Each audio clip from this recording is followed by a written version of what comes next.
Football on Off the Ball. Brought to you by Boyle Sports. Now with same-day withdrawals to your Visa debit card. Now the Europa League final is in the can. Chelsea wrapped up their season with a 4-1 victory over Arsenal last night in Baku, while the Champions League final remains on the horizon with Tottenham battling Liverpool at the Wanda Metropolitano in Madrid this coming Saturday night. To look forward to that and to look back on last night and everything else in between. As it is, it's Thursday. It's John Giles. Good evening, John. Evening, Richie. How are you getting on? The one thing that stuck out for me last night, John, especially when I was watching the first half, which, you know, we weren't left with much to think about from the action on the pitch, was just how much of a bizarre scenario and a bizarre spectacle that game was, being played in Baku in front of a fairly indifferent crowd of less than 5,000 from each side. I don't know if that came across to you as well, watching on TV. Oh, definitely, Richie. I thought it was outrageous. I mean, even before the match started, it was outrageous to have a match like as it happened. I know two London teams going over, having to travel that far with few, very expensive and a long way away. It's absolutely ridiculous. I don't know how they can come to that conclusion. You know, I know they have to get the fixture, the situation fixed up before the season starts and all that, but why not leave it a little bit later? I mean, what it looked last night was a big round bowl of a pitch that they put a soccer pitch in, and the fans were a million miles away from it. And also watching it on television, Richie, I don't know if it struck you, but most of the game was played. I couldn't understand. I see what players were on the ball most of the time because it was so far away that wherever the cameras were seemed to be on top of a big stand there. Yeah. And I found it very, very difficult to work out which player was on the ball.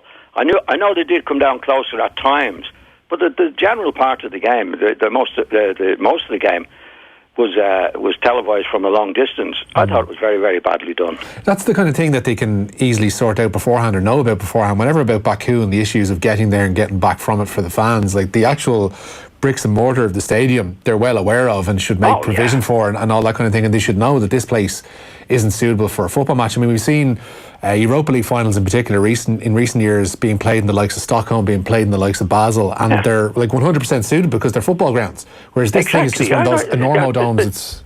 There's no sense in it, Richie. You know. And also we had the political situation where Mkhitaryan didn't feel safe to travel. I mean, they knew about that from a long time ago.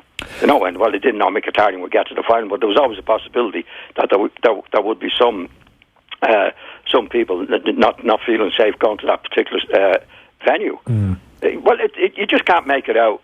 You know, like it's very difficult, as you say, when you consider all the grounds there are good grounds, much nearer than Baku.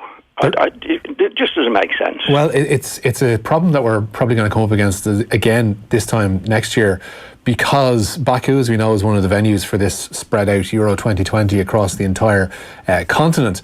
Our own Nathan, who I know you know well, John, has been doing some of the maths and cranking out some of the permutations, and basically Ireland could find themselves, if they do qualify obviously enough, we'd be having all our three group games here. We could then find ourselves at the last 16 time Budapest and then a quarter final in Baku. So the actual arrangements of trying to get that all sorted just seems nightmarish. It certainly does. Yeah. I didn't know that, Richie. You know? Yeah. But imagine the Irish crowd trying to get over there if they wanted to get over. At 4 days notice. Time and everything else that goes with that.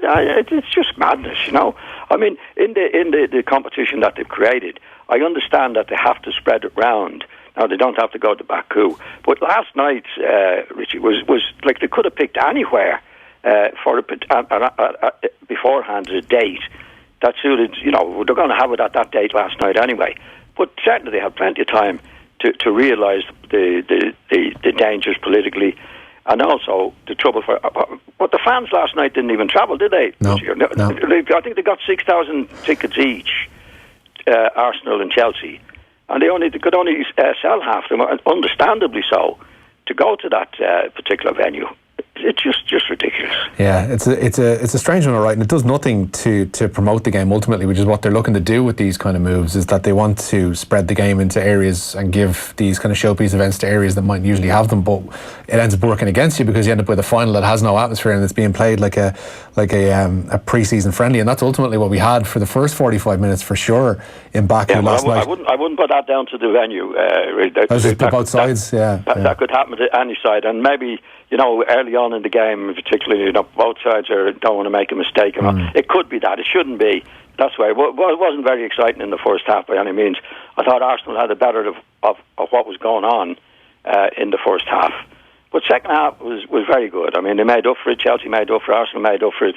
And as we know, Chelsea ran out fairly comfortable winners, Richie. Yeah, Chelsea, just on the evidence of the second half, appeared a side that are much more wired for an occasion like last night. You look at Arsenal, and for all the talent that there is within that side, particularly in the final third with Aubameyang and Lacazette, and sometimes Mesut Ozil, they just seem like a side that don't necessarily have, I don't know if it's any footballing identity or any kind of footballing approach to an occasion like that, whereas there's players like Chelsea that have been there before, and if they haven't been there before, then they've surely been tapped on the shoulder by those who have, and they knew how to handle the occasion better, it seemed. I don't necessarily go along with that, Richie. Okay. When you're a professional footballer, you go out and you handle the occasion. It's not that difficult. It's a game of football, and the fact is, on the night, Chelsea had better players, played better. I mean, they didn't have say a Ozil who didn't contribute anything again. What's the other lad in midfield? Xhaka. Xhaka. I wouldn't have them anyway. That's another. I wouldn't have them at all. Chelsea didn't have players like that. They had players who were giving it a go and they were playing well. And you talk about Aubameyang and Lacazette up front. They're strikers. They're dependent on getting the ball, Richie. They'd nobody to give them the ball. They'd nobody to create chances for them. And that goes back to the midfield. And there's no doubt Chelsea dominated in the middle of the field. Totally dominated in the middle of the field. And they had Giroud up front. But they were able to supply him. And Hazard, of course, is exceptional. They don't have a Hazard, but that again, nobody else does. But I thought Arsenal were very poor. I thought Chelsea were by far the much more balanced team and better players with a better attitude to it. Considering the way they threw away a Champions League place in terms of the Premier League this year, and considering the way they performed last night, like the last third of this season, has this been an indictment of Emery's first season at Arsenal, or is it more so resting on the players and them needing to take responsibility for what's happened? Well, it is his first season, Richie, and I'd always give a manager a chance to see what he has, what he doesn't have, probably more importantly, and then have a window or two to get the players out that he doesn't want and get the players in that he wants. So he had to make the most of the players that he inherited during the season, and it's not easy. But again, if you go to, I know Mkhitaryan wasn't there. I think Mkhitaryan, Ozil, Xhaka is good. I don't think they're good enough. And you hear about Ozil. All I keep hearing about Ozil. On his day, if he's in the mood, this circumstance, that circumstance, he has to play. When you talk about really top class players, there's no ifs and buts. Is he in the mood? Is he not in the mood? It doesn't happen. Good players are in the mood all the time. They're having a go. They don't always play well, but they're having a go. But last night, Ozil never kicked the ball last night. And what's the lot of midfield again? Granit Xhaka, yeah. Xhaka. He's no discipline about him. He's okay. He's got a good left foot, but he gives fouls away. He gets sent off, and he doesn't contribute in an honest way, in my opinion, to when he's making an effort to get back or making an effort to tackle and that doesn't change. They'll have certain matches where they play well, but there'll always come a stage where they let you down. And I think that's what happened last night. I thought Chelsea didn't have anybody that wasn't honest. Even little Kante playing, who was supposed to have a hamstring injury or something, and he was running around in the middle of the field. Arsenal didn't have anybody like him in the middle of the field, industrious, honest in what they needed to do. Even Emery, in his post-match press conference, I know he's not going to get into detail in an occasion like that, but he's saying that maybe some players need to leave us for us to take a new way. They're certainly going to have a pretty difficult summer because they don't have Champions League money washing around the club now. It's going to be a second season outside of European football's top flight competition for Arsenal. selling players is one thing, but actually attracting them in this summer is going to be a big job for Emery to try and do. But that's down to the scouting situation, Richie. It probably has his own scouts by now, but everything is down to scouting. Like if you go again, I keep going on about little Kante. I mean, Kante came for buttons to Leicester originally, for example. And you hear of other players coming in now. Like most of the big players go for big money, but if the scouting is good, then you can get players. But Arsenal shouldn't really be short of money, Richie. I mean, they haven't spent that much money recently, and they're a very, very wealthy club. I mean, there's loads of, even when Wenger was there, they had loads of money in the bank. Wenger didn't want to spend it. Now Emery has to get money. He has to improve that team, and he has to do what all managers have to do, which is 90% of the job: get the right players in that you want, and get the players out that you don't want. That's 90% of the job. And he'll know who he wants to get out, Richie. Depends if he's able to get them out. And now what he's got to find is players that he wants to get in, that suits what he wants the team to do. But it's his first year. It looked promising for a while, but in the end, it didn't finish up very well. But it was his first year. And I mean, he's hardly spent any money so far, has he, Richie? He hasn't spent much money.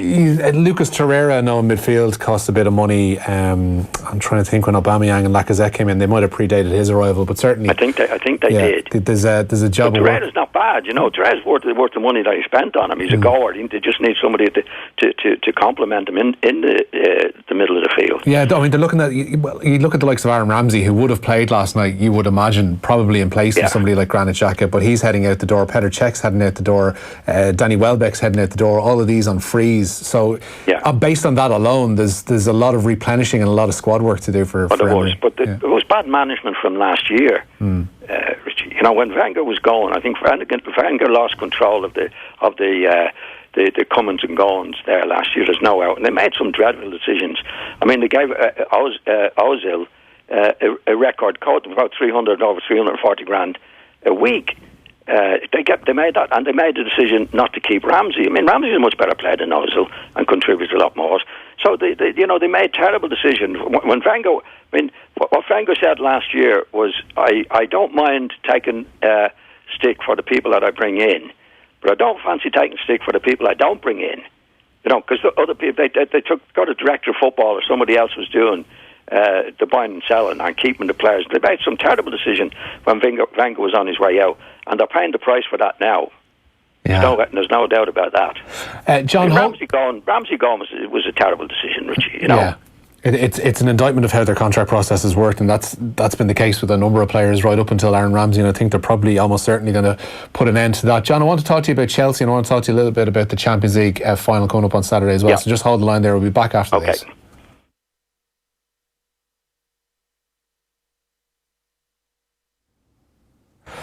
Welcome back. John Giles joins us on the line. John, Chelsea, from their point of view, that's obviously a successful night, but the one thing that struck me last night, and this was the case a couple of years ago when they won the competition under Rafa Benitez, it's a competition they didn't necessarily want to be in, and it's a manager that they don't necessarily love.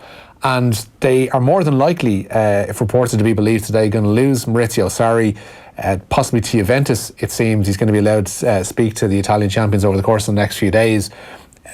They didn't fall in love with him seemingly in the first year. The fans didn't. They were chanting against him at certain points. Would it be a mistake for them to let him walk away to Turin? I think so. He's had a very, very mixed season at Chelsea. I think if he hadn't won last night, I'd say the fans would say want him out, to be quite honest. And he did say last week in the paper, I think it's very unfair to be judged on one match after one season. That was the talk last week. If he loses the Europa final, he's out. If he wins it, he's going to be okay. Now, I think if he has a choice, which he seems to have, Richie, I wouldn't be surprised if he left. Yeah. And say, up two fingers up to everybody. Up to today, I was a bit of a villain. Now, he is eccentric, to say the least, Richie, but and he believes in certain things. But I think a lot of the time he was definitely right. I'm not saying that now because he won last night, but there was lots of times I watched Chelsea during the year, and they were very, very good. He was unlucky when he had that controversy over the goalkeeper, not coming off. I think that was a mix-up between them. I don't think he was losing control of the situation. Yeah. I mean, if you go back on that, the goalkeeper wouldn't have come off. But I think the goalkeeper thought, he was asked, is he okay, because he had an injury, is he okay to continue? And he was saying, yeah, I'm okay. And that wasn't the message. The message was that he was going to take him off anyway. But anyway, he got over that. But I think there's a lot to admire about Sarri. With all the criticism he had during the year, he stuck. He stuck to what he believed in. He didn't change course. He's eccentric. But if you look at him last night in relation to, that's his first season at Arsenal, it's Emery's first season at Chelsea. Emery's first. Now, you'd have to say, he's had a much better season than Emery. Yeah. I mean, they were beaten in the League Cup final. They finished third in the league, and they've won the Europa Cup. Yeah, even in terms of that squad and the players that he's had at his disposal, wrestling a third place finish and a European trophy out of that squad, taking Hazard aside, is a remarkable achievement by anyone's standards. Well, I think so. But the thing was, up to winning last night, the theory was in the papers that I read last week, if he loses this match, he's out. Yeah. And what he was saying, that's not fair. This is you're looking at a year's work, and you're looking at one match. Now, as it happens, he's probably a hero now with the lead, with the Chelsea fans, and quite rightly. So he's going to lose Hazard, but I think if he has a choice now, which it seems to be his choice, because I think Juventus would play, I think it's $5 million to Chelsea to get his release. I wouldn't be surprised if he went. Yeah. Richie, to be honest, because he's had a lot of criticism from the fans. They were very, very mixed about him. Now, he's a hero now because he won well last night and played very, very well. Hazard is gone. But I wouldn't be surprised if he left. And that would be his choice. Yeah, considering the way the last 6 months have gone, when you consider that he didn't necessarily get the backing publicly, I guess, from the board that he may have wished to have gotten, especially when things got rocky. He's watching Eden Hazard walk out the door for 130 million, and it's money that they more than likely can't spend, because this transfer ban, for their misgivings in terms of the trade of foreign minors, is going to see them banned from buying players for a couple of transfer windows. So he might just dust his hands and think, listen, there's a massive contract waiting for me in Italy, whether it's at Juventus, whether it's at Roma. I'm going to take that and take the money and go. That wouldn't surprise me, Richie. Like if you put yourself in that position, you say, well, I'm restricted in what I can buy. I haven't been very, very well treated here by the fans. Okay, I'm a bit of a hero now, but I wasn't up to now. And he was very successul in Napoli, as we know. In Italy, I wouldn't be surprised if he went. Yeah, it's not as if he's walking away. And then the fans would be crying about it, Richie, Well, that's what I'm saying. It's not as if he's walking away from Chelsea with his reputation damaged, not in the slightest. No, not at all. Well, if it was that damaged, Juventus is the leading team in Italy, as we know. They wouldn't be after him. True enough. John, I want to turn to the Champions League final, because it's on this Saturday, the culmination of the club season. Liverpool and Tottenham. It seems a strange build-up, because it seems like we've been 2 or 3 weeks divorced from these sides. We haven't seen them in action, so we've no real recent gauge and barometer to go on. But what we do know is, in the intervening period, that Harry Kane has seemingly worked himself back into fitness and in contention for Tottenham. I don't know whether Mauricio Pochettino is inclined. He was very cagey when asked about it the other day, whether or not he was going to start Kane. On your opinion, would Harry Kane deserve a starting berth on Saturday evening? Well, Harry Kane is a terrific lad and a terrific player, Richard, there's no doubt. But my take on it is, I wouldn't start him. He's been out for 2 months, Richie, and he's got back in fitness now. But if you take the World Cup last year, the players had less than 2 months rest, and they were still back to do your pre-season training to get match fitness. Now, there's either match fitness or there isn't match fitness. But the players nowadays don't get 2 months off in the summer, ever now, Richie. So what they do is they come back and they play matches to get their match fitness. Now, Harry Kane's been out for 2 months. That's longer than the players were out last year for the World Cup, and longer than any summer for a player. So, and Harry Kane has a reputation at the start of most seasons, Richie, not to start off very well, So he's coming in from scratch now. And it's a big choice, and it's a very difficult choice for Pochettino. But I'm only giving you my opinion. Certainly on the bench, bring him on. Because don't forget, while he was away, the 2 lads that stepped in for him have done really, really well. And the team has done really well without him. But Harry Kane is a terrific player. And a fit Harry Kane, there's no doubt he would be on the pitch and be captain. Yeah. But is he match fit? This is the problem. You won't have much time to find out, because it's a one-off match. But I would leave him on the bench, and I played the two lads who have played and got them there and done extremely well. I mean, that's the out that Mauricio Pochettino has, is that he can point towards that second leg in Amsterdam and say, listen, Lucas Moura scored a hat-trick to get us here. I can hardly leave him on the bench, you know. But in your mind... And Son, of course, yeah. Like the two of them between them, since Kane has been out for a good while, and these two lads have done really, really well. You know, so they're in form, and you know what they can do. You don't know at the moment what Harry Kane can do. A fit Harry Kane, certainly playing week in and week out, was one of the leading players in the world, but he hasn't played for 2 months, and there's no match fitness in that. It's a very difficult situation, which I wouldn't like to have to be making the decision. Yeah. In your mind, though, is Harry Kane a player that can affect things off the bench, particularly if he hasn't played that well? No. And to be quite honest, he shouldn't be allowed to do anything from the bench. I was a bit disappointed, actually, at the reading about the semi-final when they won in Amsterdam, that Harry Kane gave a big team talk at half-time. In my experience, Richie, I've never known that. I played under Matt Busby and Don Reevy, and for a short time after Brian Clough. Nobody was allowed to talk at half-time. That was the manager's job, and I was amazed at that, because Harry Kane wasn't playing. He wasn't even playing. You know, the manager has to do that, and it was given too much power, in my opinion, to Harry Kane, a player. Yeah, he shouldn't be allowed to. Now, I know they went out and won in the second half, but Harry Kane wasn't even playing, and he's allowed to give a team talk to. He wasn't paying compliments to them either. He was having a go at them. You know, in my experience, it was Sir Matt Busby or Don Reevy. He said, "Hang on a minute, just sit down there for a minute. This is my job. I'll do this." I was amazed at that, really amazed at it. So any player that I've played with in top teams, any one player never had the power to do that above the manager.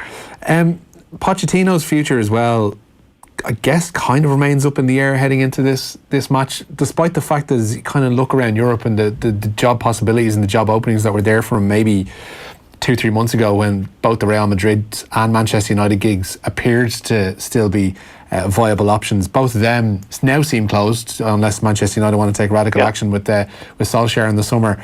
So if he does go this summer, I don't know if there's a lot of places for him left to pitch up, would there be?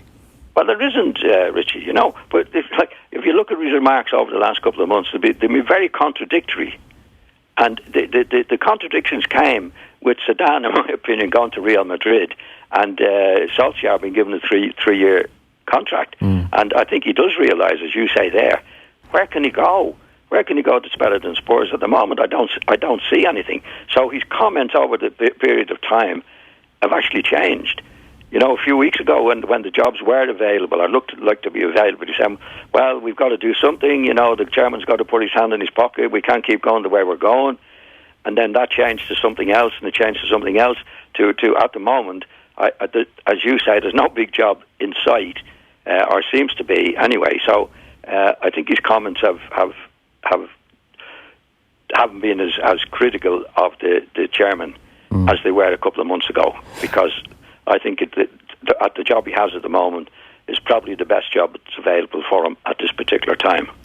From a Liverpool standpoint, the fact that Naby Keita is out injured and the fact that the front three now seemingly is all fully fit, this Liverpool side presumably picks itself going into the final. There's probably one or two options in midfield that Klopp can look at, but I think he's probably going to start James Milner on the bench. Well, he has done, and when everybody's been fit. I don't think Keita is a big loss, to be quite honest. I don't think I would doubt if he would have played in this particular final. Milner is a terrific lad, as we know. He can fill in at the full-back position. Will he start him? You know, you got Henderson, you got Wijnaldum, Fabinho. I don't know. I have a feeling that Milner might make it. Okay. He's an experienced player. He gives you everything that he's got, and you know exactly what you're going to get from him. I wouldn't be surprised. Well, I think it's between Henderson and Milner. And in my own personal opinion, I'd go for Milner before Henderson. It's in that Fabinho and Wijnaldum in the midfield. It's in that midfield that I guess the game is going to be won and lost, because Spurs have from time to time decided to operate three in midfield. They've decided to be a little bit more physical and picking Wanyama on occasion in there as well. But it's if Liverpool can press their game, especially in midfield, you'd imagine that's going to be the winning of the game for them. Yeah, if Fabinho has improved a lot since he came into the team, and of the players, unless what's the other lad? Harry Winks, is it Winks? Winks, yeah. Yeah. Well, I play him. He's the most creative player they have in the middle field now. He's been out a long time. Yeah, he's teetering on the edge. They're still looking to see if he comes through this week to see whether or not he'd be fit enough. Well, he's the most creative player they have. Wanam is not a creative. Dyer is not a creative player in midfield at all. So I think Winks could match Fabinho. He's the best they have to match him in the middle of the field. If he's not playing, I would think that Liverpool would have the advantage with Fabinho, with Milner or Henderson, Wijnaldum on either side. I think if Winks doesn't play, Liverpool would have the advantage there. John, I know you're not a predictions man, but if you had to lean one way or the other, If I was put money on it, I'd put a few bob on Liverpool. I think overall, I wouldn't do it with any great confidence because Spurs at Anfield a few weeks ago gave them a hell of a game, and it was only Lloris that made a mistake that they didn't get something from that particular game. So they are capable of doing a lot, Spurs. But I think if I put a few bob on it, I'd go with Liverpool. John, pleasure as always. Thanks, Richie. Cheers, John. Have a good week. Football on Off the Ball. Brought to you by Boyle Sports. Now with same-day withdrawals to your Visa debit card.